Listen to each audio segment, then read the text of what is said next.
श्री स्वामी समर्थ.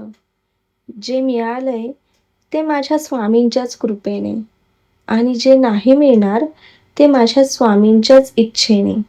माझं आयुष्य मी त्यांच्याच हाती दिलं आहे, कारण त्यांचं प्रत्येक ठरवणं असतं विशेष.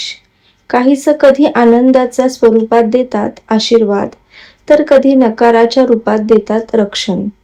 मला वाटतं हरवलं काहीतरी, पण तेच असतं माझ्यासाठी खरं रक्षण. माझ्या मनाला जे हवं असतं ते सगळं नाही मिळत, पण जे मिळतं ते योग्यच असतं. कारण माझे स्वामी चूक करत नाहीत, त्यांचं प्रत्येक देणं प्रेमाचं असतं. म्हणूनच आता तक्रार नाही ना कोणतीही खंत उरली आहे. जे मिळालंय ते स्वामींच्याच कृपेने आणि जे मिळणार नाही ते स्वामींच्याच इच्छेने. हेच खरी शिकवण आहे माझ्यासाठी. श्री स्वामी समर्थ.